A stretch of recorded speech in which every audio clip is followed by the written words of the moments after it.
You know, you would think that the Nintendo Switch getting 64GB cartridges means bigger AAA games and other higher memory required games would be coming to the Switch, right?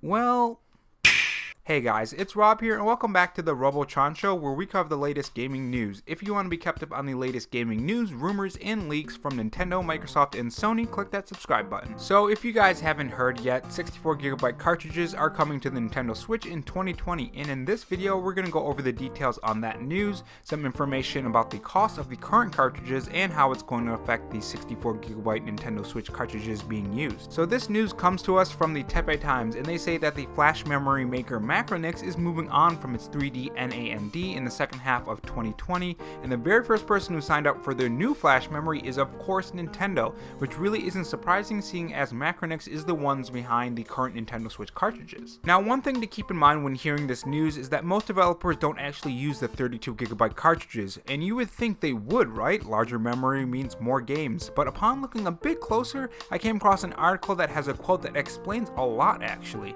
even why some devs have half of the games on the cartridges or just the code in the box. It even kind of explains the Switch tax that you've been seeing on some of these Nintendo Switch games. If a publisher wants to put a game on a 32GB on the Switch, it costs 60% more for them if they would have put it on a 50GB Blu-ray on the PS4/Xbox One. So this is where that Switch tax comes into play, why some devs choose codes only, and why some don't even put the full games on the Nintendo Switch cartridge. We saw this with Spyro Ignited on the Nintendo Switch. You had to download extra content to access the other games. There are some games like Doom and Witcher 3 that get help from Nintendo themselves to make games smaller or have talented teams behind them that make the game smaller, but for the most part the 32GB Nintendo Switch cartridge is just too expensive. Now, one thing to keep in mind about this article is that it was updated on April in 2019, so it makes me think this is a fairly older article, but as we're seeing with games like Spyro Reignited, the problem must still be there. But as time moves on, things will get cheaper to make, so there is a possibility of the 32GB Nintendo Switch cartridge becoming cheaper,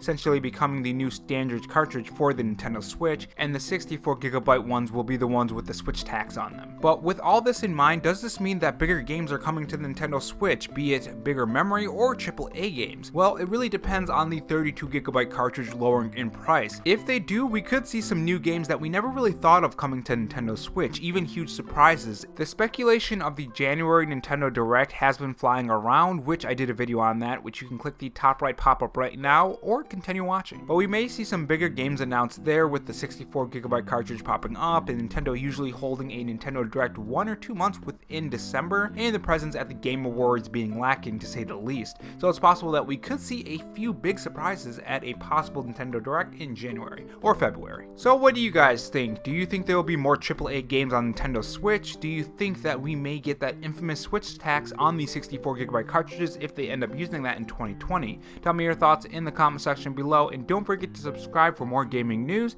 and I'll see you guys in the next video. Have a good one.